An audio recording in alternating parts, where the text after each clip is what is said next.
Hi, Jack. Hi, Rosemary. I'm awfully glad to see you. I'm awfully glad to see you out there. I'm in here, you're in there. That's how it is these days. Yeah. Thanks for agreeing to do a poetry reading tonight. I'm pretty excited. I contacted Jack and said, hey, should we do something on Zoom? And Jack said, yes. And he came up with some crazy ideas for the title, like Rosemary's Baby. Uh, but we ended up going with It's About Time for a Good Time. What? Jack, let's talk just for a second about how we met. Well, we met with me having vertigo. Yes, I remember. So I arrived at this conference, and this lovely woman was there, and I spent the next 2 or 3 days having vertigo. And I thought, well, it's probably because it's Rosemary, but Could have been the Rosemary effect. yeah, It could have been those incredible mountain roads in Ohio. They were so loop-de-doo. Whoa. yeah, they were. But come on, everybody. If you just see that sparkle of Rosemary, that would make you have vertigo. This Oh, is going to be sort of like Tigger with Eeyore. yeah. I do have a little Tiggerish energy today, too. In fact, I was almost bouncing part of the day. Yeah. Well, friends, thanks for joining us.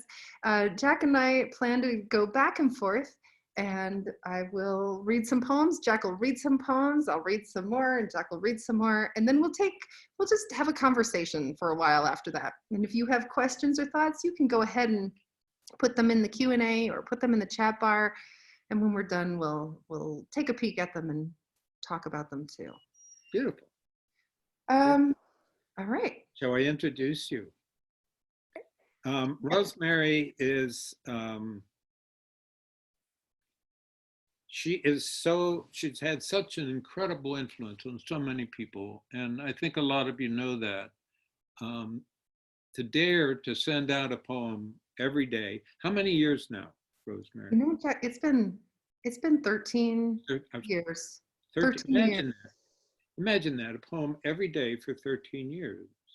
And she doesn't worry about it if it's finished or it's not finished. And it's helped so many people discover the importance of what happens when you write a poem, and has relieved so many people of this tyranny in the of excellence that is in everything from academe to just plain United States, except for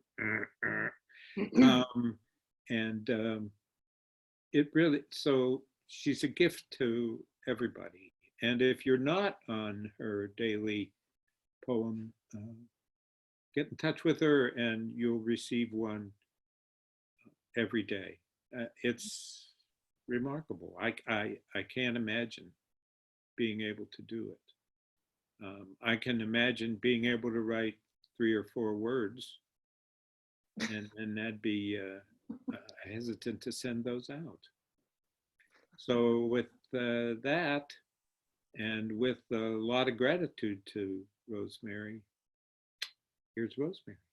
Oh, Jack, my friend Lisa says you're muted. Can you hear me? I hear you. Yeah, no, it's not muted. I'm not sure what happened, Lisa, and everybody else says Not you're muted. fine. I'm not muted. Lisa, you're going to have to check. All right, friends, and here we go. Thanks, Jack, for that. Now, just in case, things go really haywire and you only hear one poem tonight, it'll be this one from William Shakespeare. And it's an arrangement, I should say, by Ethan McGrath. It was a lover and his lass, with a hey and a ho, and a hen only know that through the green cornfields did pass in the springtime, the only pretty ring time. when birds do sing. Hey, ding-a-ding-ding, sweet lovers love the spring. 2, 3, 4.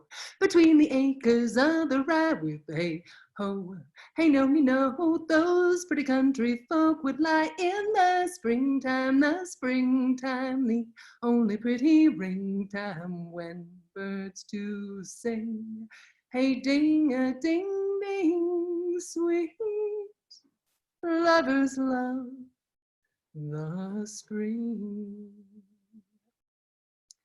Jack told me it was National Jazz Day yesterday. So I figured we'd throw a little jazz in. So this poem, Darn Lucky, is a poem I wrote for somebody I met fairly recently, and it was another poet. It was James Cruz, who has an amazing book right now that's out, an anthology of poems about connection and kindness. It's called Healing the Divide. And when I first met him, I had this feeling similar to when I met Jack. And maybe you've had this feeling too. It happens, you know.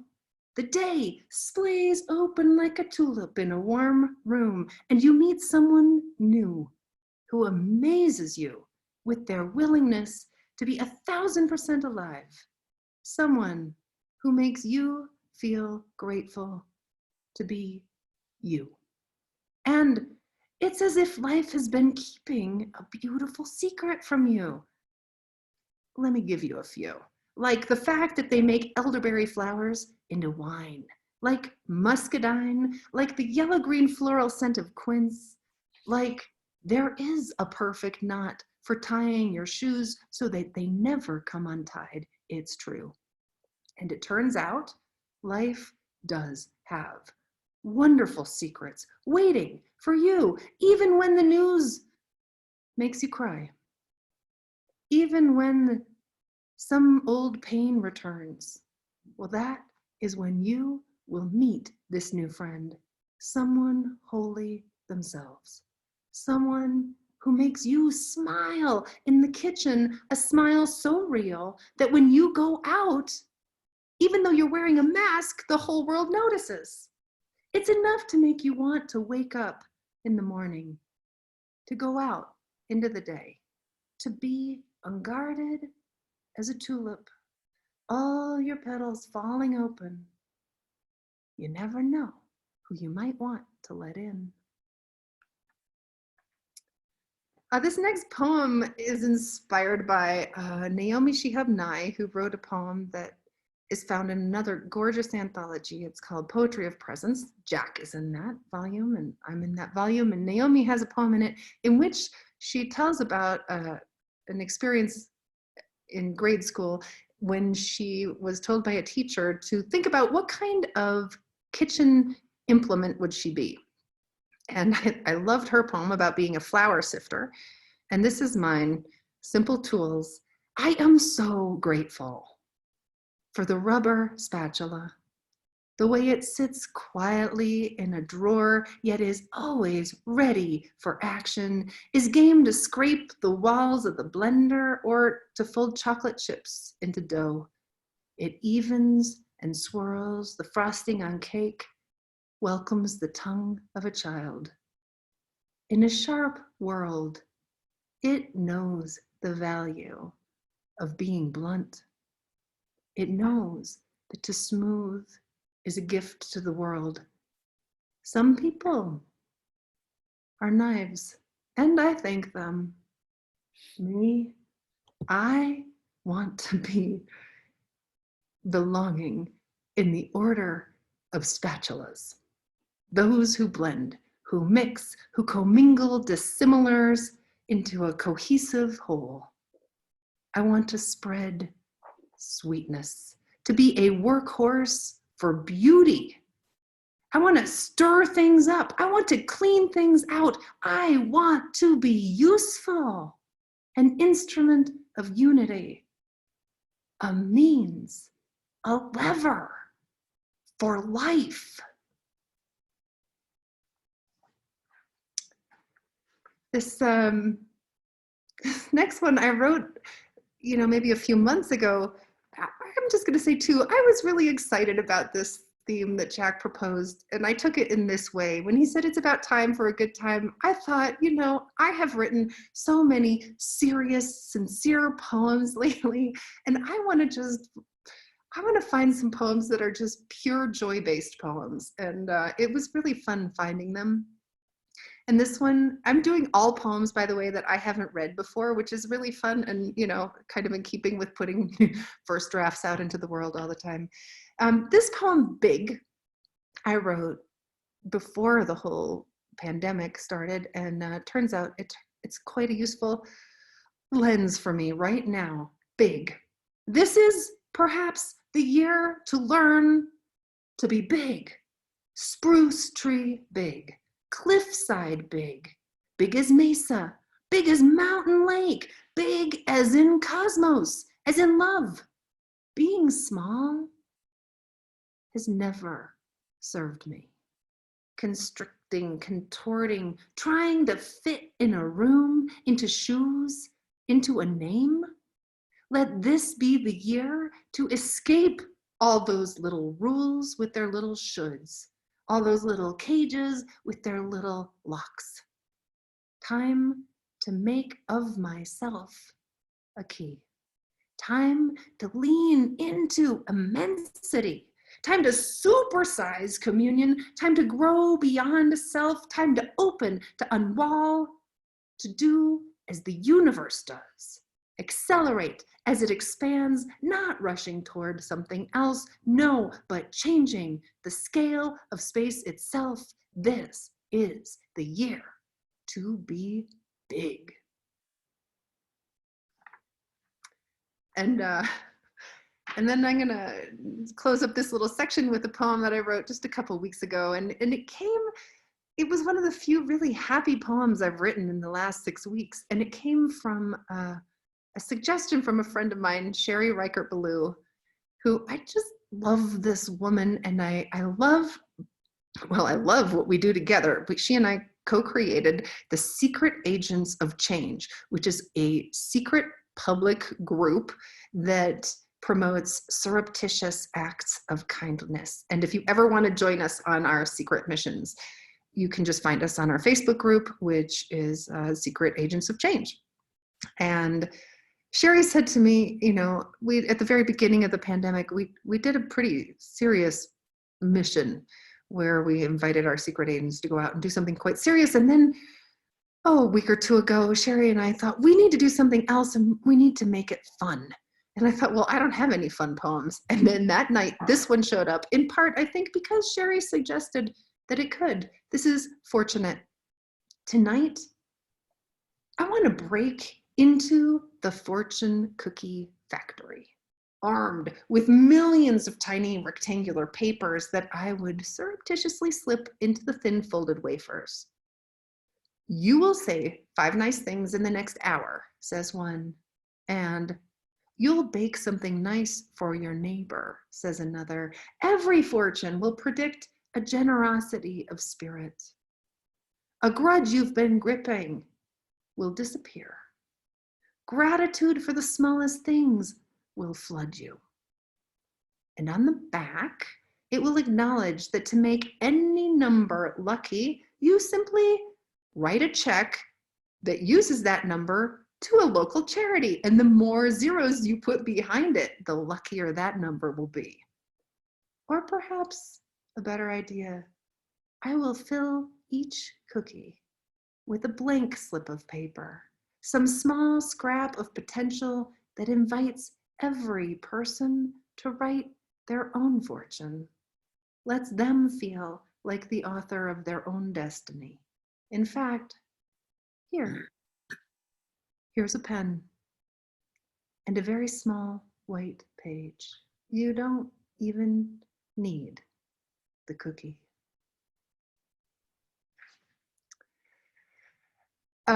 Thanks, Sherry, for being the inspiration for that and for helping create a very fun project for secret agents around fortune cookie making.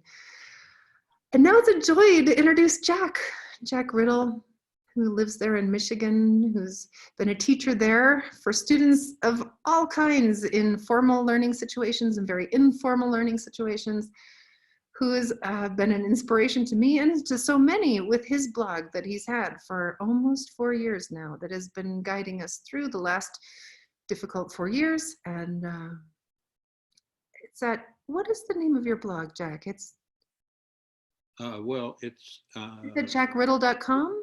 well, it was originally called the In Time Project, and that's what it's called, In Time. How would people find it?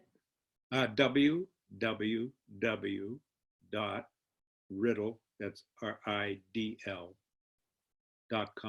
Mm-hmm. www.ridl.com.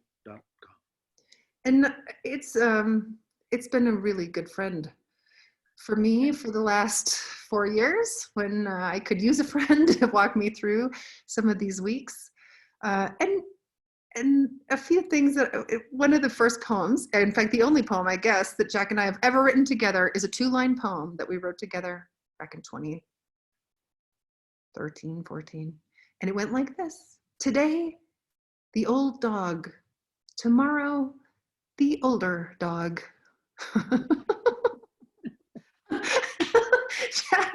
Jack is one of my favorite people to laugh with and to sigh with and to cry with and to be alive with. Please welcome Jack Ridl. Thank you.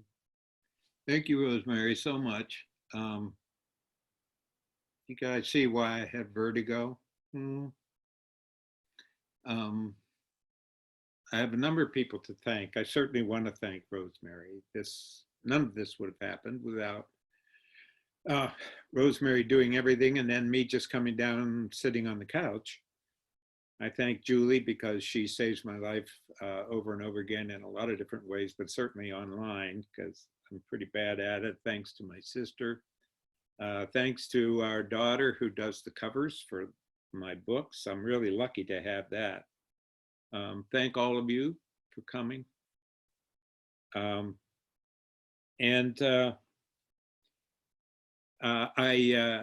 want you to know that I have a prize for the one of you who came the farthest. So if we can figure that out, who came the farthest.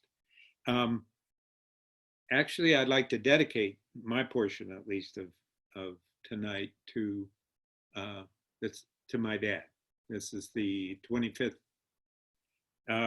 year since his funeral. His funeral was on this date, May 1st, 25 years ago. You know, just think about it. Following Rosemerry is just not that easy, obviously. Would you like to hear me sing? No. It's a little like, if you remember, there was an old variety show called The Ed Sullivan Show, and I feel a little bit like, you know, if it were still on today, this is Rosemary's Beyonce, and she's being followed by the Chimp Act. But I'll do my best. A pandemic poem to start, and it's I don't want to be alarming, but it's the only pandemic poem for having a good time. It's called Her Bed. During the worst of the storm, lightning blazed the night's same sky, thunder loud enough to keep her from hearing her sigh, as she tried again to stop imagining. Her cat leaped onto the bed, crossed over the pillows on the left side, and then jumped back down onto the uncarpeted oak floor, over which on moving day there had been rose-colored tile. Then the cat dashed back to his sleep spot in the clothes closet under the trousers, dangling to a half-inch from the floor. The crocuses were up and opening, some yellow, almost gold, some reverently purple, but a frost could lean them into the mulch. The pandemic was over. but a pandemic, as Cuomo said, may never be dead. Another slash of lightning split her window pane. She had spent her day listening to her complete collection of Dvorak. It, of course, took all day. She had decided to read the background of each piece. She paused once to call her sister, but all she could think to say was, "I am so glad I know hardly a thing about music." Her sister asked how she was doing, and she said that she'd had 2 burritos for a late lunch. Isn't that funny? Burritos and Dvorak. And then she said, "I want to listen to some more now, so goodbye." It kept raining. It kept thundering all afternoon into the evening. Her cat finally came out, went to his bowl for dinner. She listened on as the sun set, and then the cat again leaped onto the bed. She smiled, remembering how hard a time she'd had learning to ride a bicycle. It's May, and here's a May poem.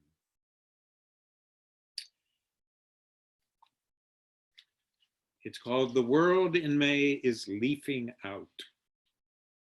It's Matisse on a bicycle. It's a great blue heron coloring outside the lines. The show's turned over to the aftermath of buds. You can love never thinking this cliche could turn to ice. Even nice can be profound as worry. Even the creak over the rotting log, the pansy in the moss-covered pot. The birds bulge with song. Mary Cassatt throws open her windows. Monet drags his palette, sits and waits for the paint to spill across the patina of his failing sight. Eric Satie makes his joyous cling and clang a counterpoint to dazzle. The earth is rising in shoots and sprays. The skies as new as rain. The stubborn doors swing open.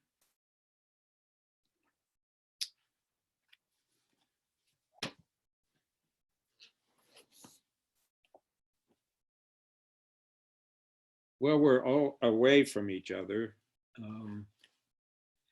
This is there's not a lot to say about this poem. The title is "But He Loved His Dog." Wednesday was trash day, so he pulled the garbage can to the curb. There was never that much in it. Sometimes he stood there for a few minutes, looking down when a car drove by, looking up at the trees in the yard across the street. No one really knew if he knew anyone. He had a dog. It wasn't much of a dog. It was an old dog, a mix, too mixed to know what all might be there. He told someone once, "Oh, I suppose there has to be some beagle, maybe some German shepherd." Each noon he walked the dog down to the corner, left on Maple Avenue, 3 blocks to the park, where they would stop and he would sit on a bench under a beech tree that had been hollowing out for years. The dog lay at his feet. Once in a while lifted its head and sniffed. The man never read or talked except to say, "What do you think of this day, boy?" And the dog would wag its tail across the gravel path. He would sit for most of the afternoon, then tug on the dog's leash, and they would walk on through the park, then back home. He would bring in the mail, toss it away. When the evening's light began drawing its shadow across his porch, he would turn on the radio, open a window, and sit outside with his dog, listening to classical music and the cicadas. And the last one from this group Well, there was something I wanted to mention. Oh, that those posts I send out started after, I just call them 45.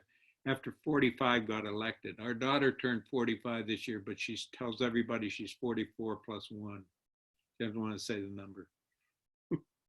And so I started it, and I tried to think what day to put it on. Tuesday was the election day, and I put it on Thursday. And I thought Thursday, because Thursday, that's, every other day has something about it. Monday, wash day, Tuesday, each day. Wednesday, hump day. Friday, TGIF. Saturday's the week. Thursday just comes hello, I'm Thursday. Anybody want to notice me? I'm Thursday. So I tried to get some attention for poor old Thursday. The title of this poem is called The Question of Prayer, and it's for Randy Smith, a dear friend of mine who can move a finger. Ever since he was born, he can move a finger and his head. And he's brilliant and he's talented. And the poem is for Randy. And it's called The Question of Prayer. Monks know we can be one with the world without words, a name, not even a murmur or a breath. Within the modesty of presence, prayer could be green, slow, tattered, cold, alone as a possum crossing a back road. It's the touch of the still. It's where we are, amen, shalom, namaste. It's our there, our here, our forgotten habitat of yes. We become sigh, our eye, a wet dog, the sparrow nesting in the anonymity of brown. And now here's back to Rosemerry. Thank you, Jack. Thank you. Hey, and thanks for mentioning about your dad. Be leaning into your heart right now. Well, this next segment, I call it the coming out of the closet section in so many ways. We'll start with, well, like me, you've probably all been staying at home, and so, maybe you, like I, have been wishing that somebody else would just come along and clean the house. And here we go. This is, I want an interlude with Mr. Clean. I want to find him in my kitchen with his big muscle arms and his spotless white shirt. Call me James, he'll say as I pour him a glass of Sauvignon Blanc. And he'll pull out a permanent marker and write his name on the glass. What are you doing? I'll ask. When I'm around, there's a host of crafty possibilities, he'll say, and then pull out his trusty white magic eraser and wipe the permanent marker away. And then he'll give me a spin and he'll say, open for me your oven door. Oh, James, I'll say, you don't mean that I will bring my legendary clean to your oven glass? Why, Rosemerry, yes, I can lift grease buildup from hard to reach places. And then he'll wink and swagger across the room. I'll swoon, James, I never knew you'd be so adept at sticky residue, he'll suggest. And then I'll guide his hand to my faucet. Hey, no, and so say goodbye to water spots, he'll say, his teeth sparkling, glistening like new backsplash tile, like unused white linoleum. And we'll dance together across the glittering floor, our sponges in hand, drawn to whatever is dirty.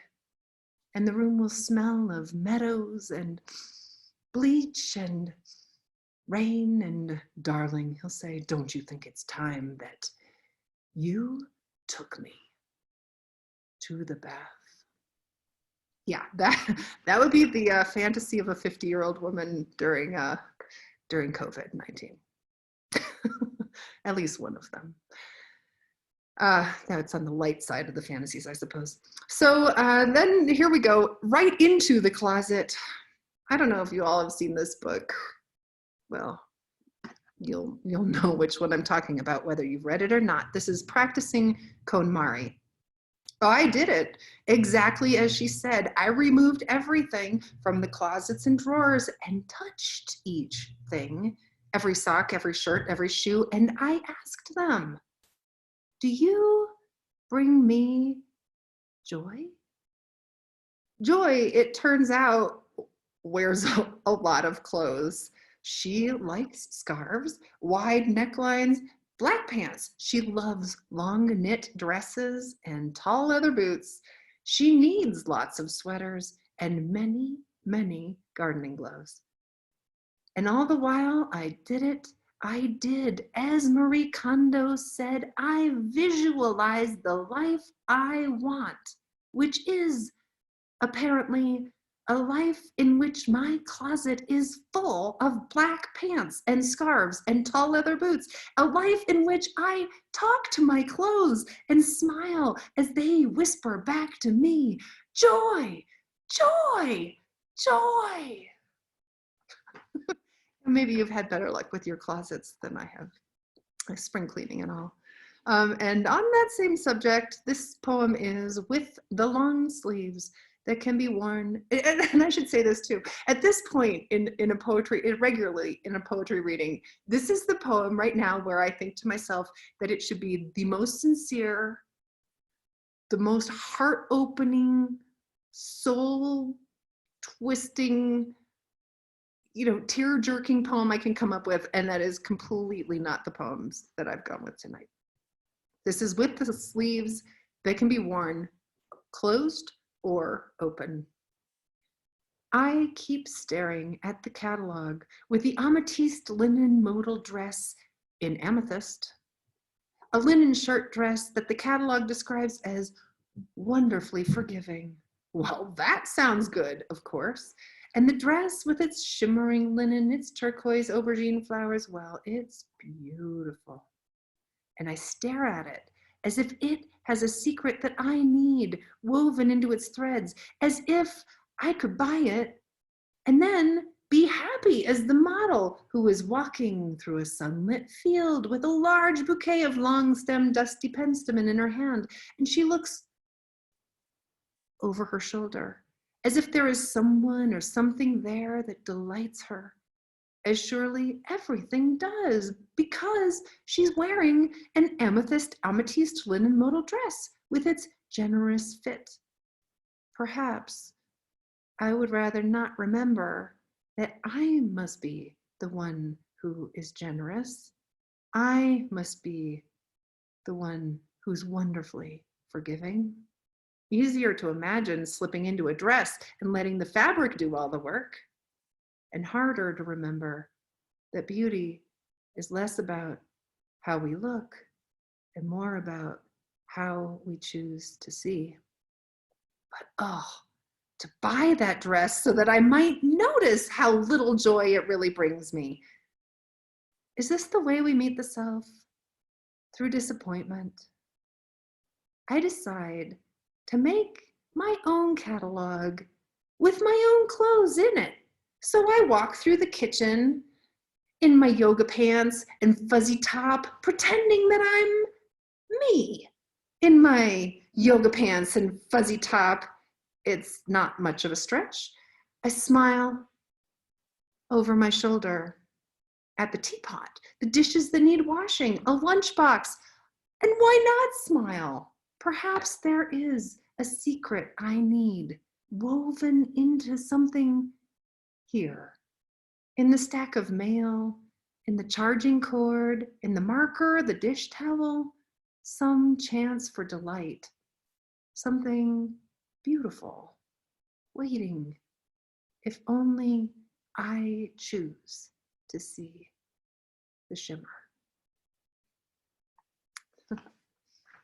I didn't buy the dress, by the way. This is the last poem I'll do. And I wrote this one, well, a couple weeks ago, I guess. This is It Comes Down to This. Not that I want to be someone else, just that I want to be less myself, which is to say, less the woman who thinks she knows anything about anything, gardening or writing or skiing or parenting or loving. I want to be less who I am and more what a tree is, what a star is. Protons fused with other protons, and the strong force that holds particles together in the center of atoms. And I want to be the weak force that breaks the atoms down and the electromagnetic force that binds all molecules. Yes, this is how I want to meet you. Without a name, unencumbered by a me, a collection of atoms and forces that rhyme with you, linked as we are from the very beginning. And how easy it is then to say hello, to fall in love with each other, with the world. Thanks. And it's back to our Jack. Well, this is, we have a wonderful dog. It's an Italian Spinone. And Julie painted these mugs. And this is our dog Vivian's nose. And she's asleep right over there. And maybe you're asleep right over there.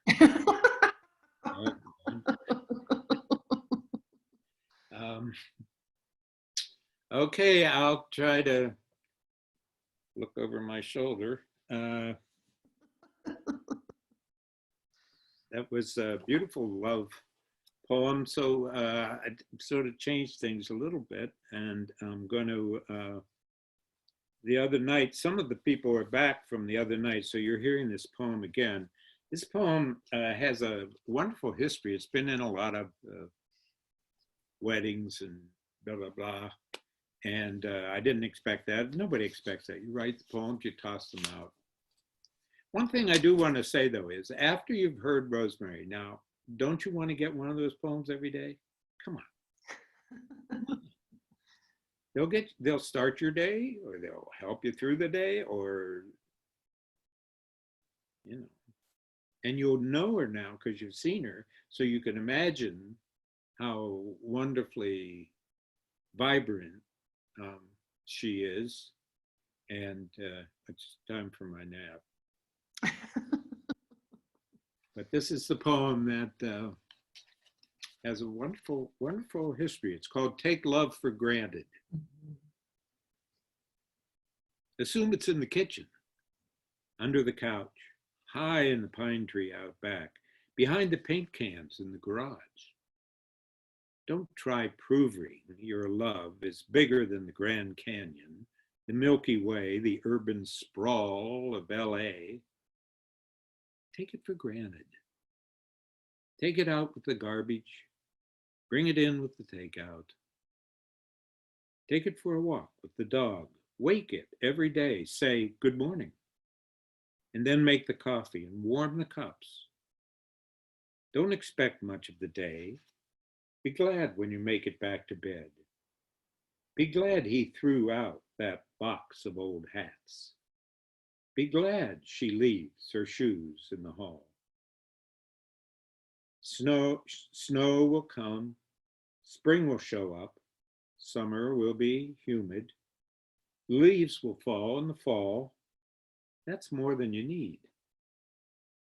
We can love anybody, even everybody, but you can love the silence, sighing and saying to yourself, that's her, that's him. And then to each other, I know. Let's go out for breakfast. One for my father, I have to. He was the University of Pittsburgh's basketball coach for many years, but he's most known as the inventor of the motion offense and the matchup defense. And I won't go into all the stories about that, but he was an incredible innovator. He invented that motion offense in the 50s, and this defense that everybody uses now. No, any game you watch, you're watching his defense that he invented. And he invented that in about the 70s. So this is early on. I'm a little boy in grade school, and he's a coach. My brother, a star. My mother was pregnant through the first 9 games of the season. We were 7 and 2. I waited for a brother. My father kept to the hard schedule. Waking the morning of the 10th game, I thought of skipping school and shooting hoops. My cornflakes were ready, soggy. There was a note, the baby may come today. Get your hair cut. We were into January, and the long December snow had turned to slush. The wind was mean. My father was gone. I looked in on my mother still asleep and hoped she'd be okay. I watched her, dreamed her dream. John at forward, me at guard. He'd learn fast. At noon, my father picked me up at the playground. My team was ahead by 6. We drove toward the gym. Mom's okay, he said, and tapped his fist against my leg. The Plymouth ship that rode the hood pulled us down the street. The baby died, he said. I felt my feet press hard against the floorboard. I put my elbow on the door handle, my head on my hand, and watched the town. Kenner's 5 and 10, Walker's Hardware, Jarrett's Bakery, Schaefer's Barber Shop, the bank. Dick Green and Carl Stacy waved. It was a boy. We drove back to school. You gonna coach tonight? Yes. Mom's okay? Yes, she's fine. Sad, but fine. She said for you to grab a sandwich after school. I'll see you at the game. Don't forget about your hair. I got out, walked in late to class. We're doing geography, Mrs. Wilson said. Page 97, the prairie. That night in bed, I watched this kid firing in jump shots from everywhere in the court. He'd cut left, I'd feed him a fine pass, he'd hit. I'd dribble down the side, spot him in the corner, thread the ball through a crowd to his soft hands, and he'd loft a star up into the lights, where it would pause, then gently drop, fall through the cheers and through the net. The game never ended. I fell into sleep. My hair was short. We were 8 and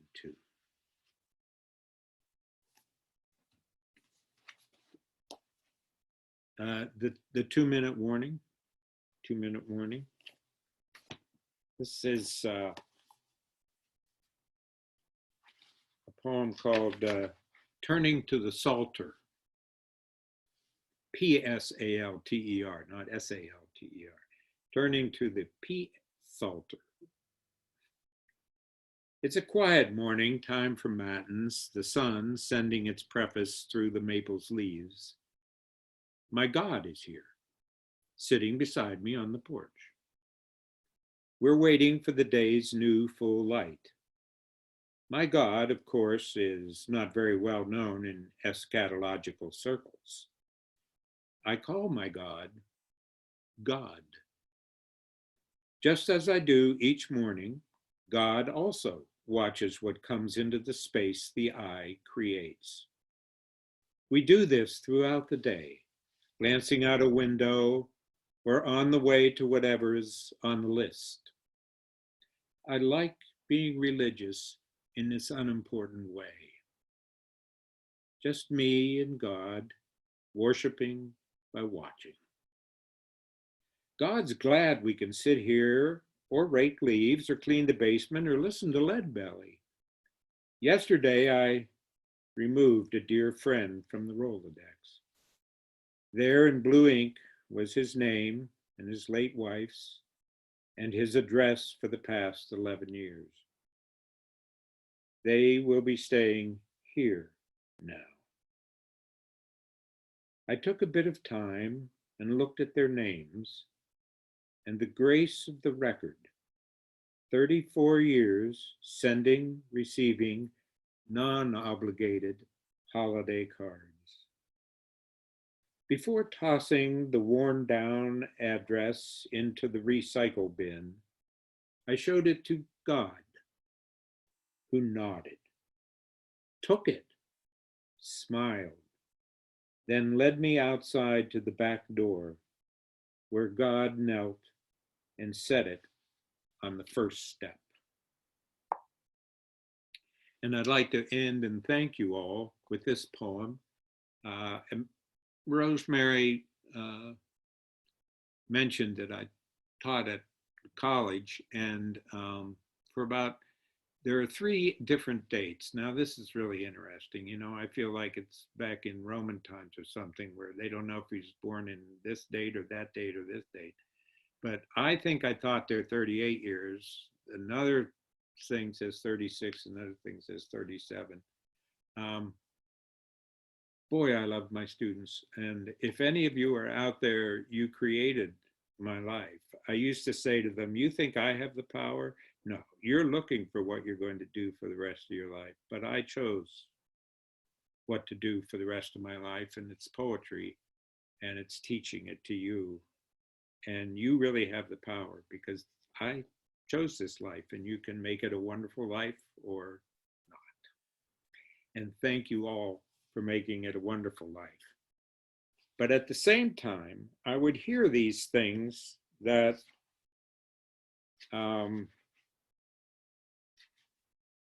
were quite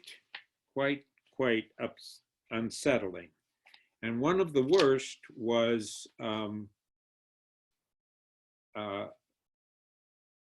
saying that somebody was just an average student. And by the way, tangent time, Rosemerry mentioned our friend that we shared together, Naomi Shihab Nye. And when I first started teaching, I asked Naomi if she had any advice, and she said, yes, I do. And I said, oh, what is it? And she said, say yes a lot. So that's all there is to it. So I'll close with this poem, and again, thank you for coming. It's called After Hearing a Professor Say, She's Just an Average Student. How great never to be that bully excellent. Not even the bland and shy acolyte good. Average, simply average. Like all the robins, jays, juncos, chickadees, even wood ducks, those charmingly helmeted harlequins who never arrive without floating a surprise over any creek or pond, are average when it comes to wood ducks. Elephants, unless they rival the heft and height of Jumbo, are, well, average elephants. The experts, of course, determine what is above average, whether elephant or student. While trillium, sweet woodruff, owls, moles, goldenrod, and thyme hold to the way they became. They cannot rise to the rigor of demand or slough off into a lower caste. Those who know say wedding veil is indeed an excellent vine, argue its worth over, say, euonymus, but euonymus is always euonymus. Wisteria is wisteria, just as English ivy is English ivy. the former cascading through a pergola, the latter climbing and twisting its way up the side of a wall, a tree. So come, and let's redeem the average. After all, for all I know, I am an average coffee drinker, here on an average early morning, watching an average squirrel, searching for all the average acorns in our average yard, readying for yet another average winter. Thank you, Rosemerry. Thank you, Jack. That was wonderful. You know, I can't help but say though, and I'm going to, even if it's embarrassing, that even if you may strive toward average, you are so excellent. it's it's just who you are. I won't tell anyone else. Well, friends, here we are at the end of our specific reading time, and we can hang out for a little bit longer. And if anybody has questions, you can go ahead and type them into the chat bar. I asked Jack, I said, you know, we could ask each other some questions. What do you think? And his first question he suggested was, what's the point? What's the point? What an awesome question, Jack. That's so practical. What do you think? What's the point? What do you think?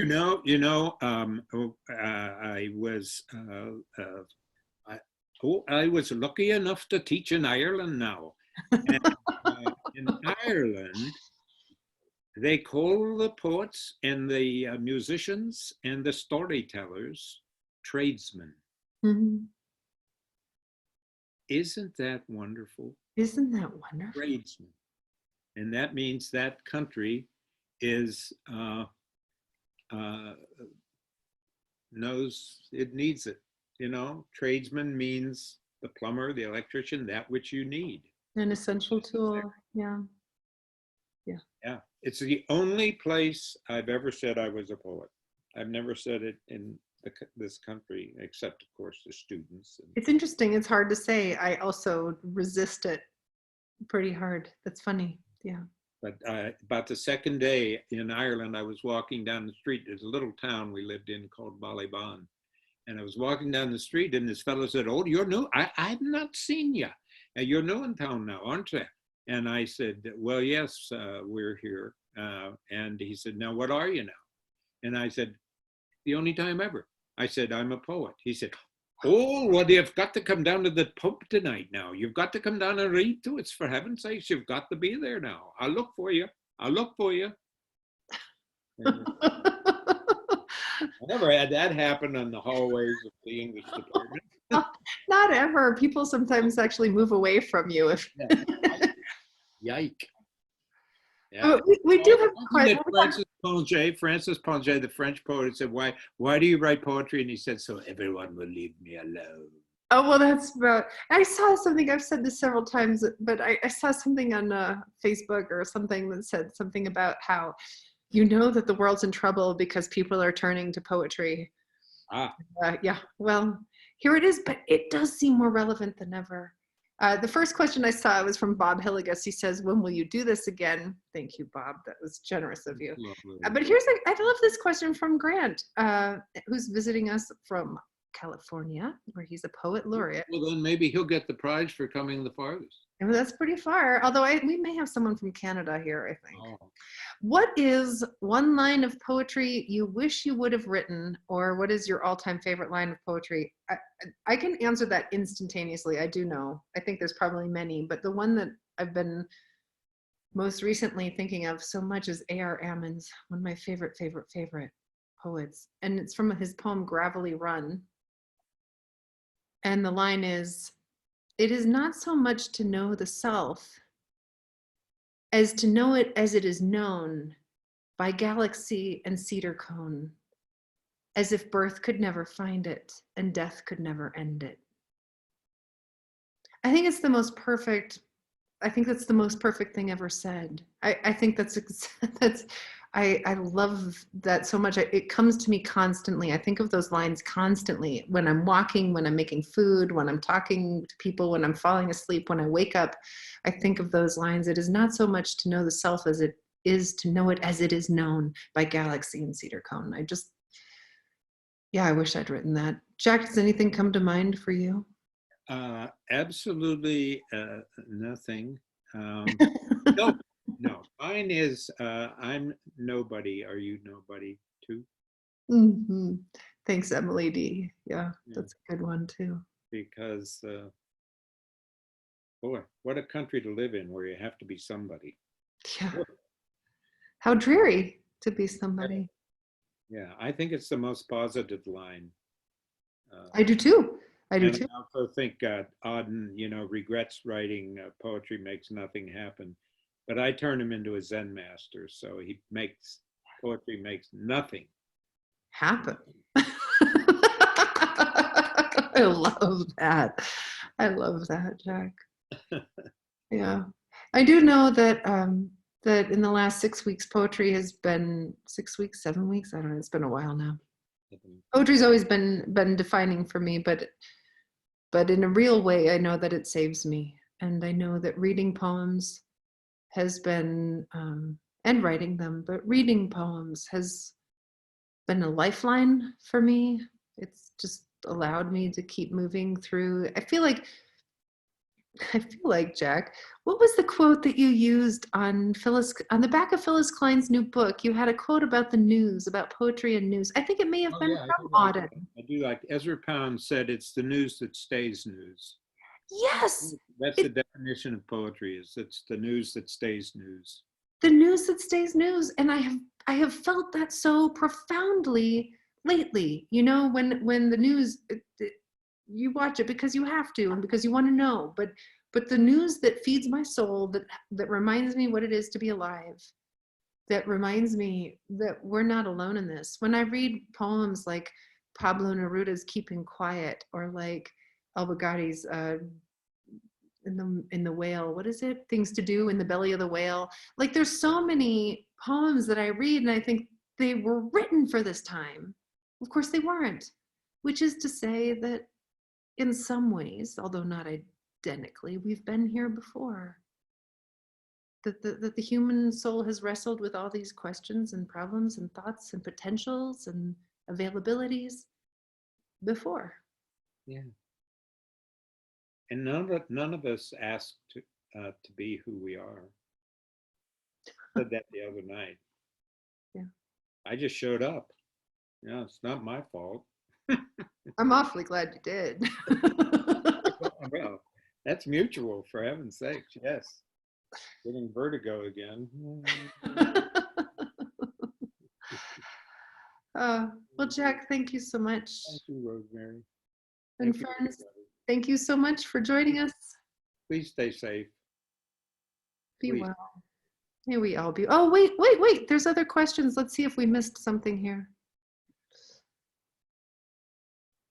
Oh, well, we got messages that say that thank you for a lovely capper. The perfect 1st of May. By the way, today is the first official day of not National Poetry Month, which I think is kind of perfect. I struggle with National Poetry Month. I mean, Oh, I come don't. on. Oh, oh It's no. it's poetry life, for heaven's sakes. It's just 1 month. Are you kidding me? And Kate asks, Jack, when did you begin to write poetry from the heart? And she wonders if Ireland brought it out. From the heart. From the heart is really in the story about the death of my brother at birth, because at the end of that poem, it's his imagination that saves him. The game completely disappears from that poem, doesn't even show up, and that's been his whole life. It's not even in the poem. He went to the game and he was all by himself among all these screaming people. But then he went home and it was his imagination. And yeah, that was it. This is real quick, but my college I went to has a 3x5 card for all their English majors. and they described the major. And my description was, we've had no finer writer, and he's by far the worst objective test taker we've ever seen. I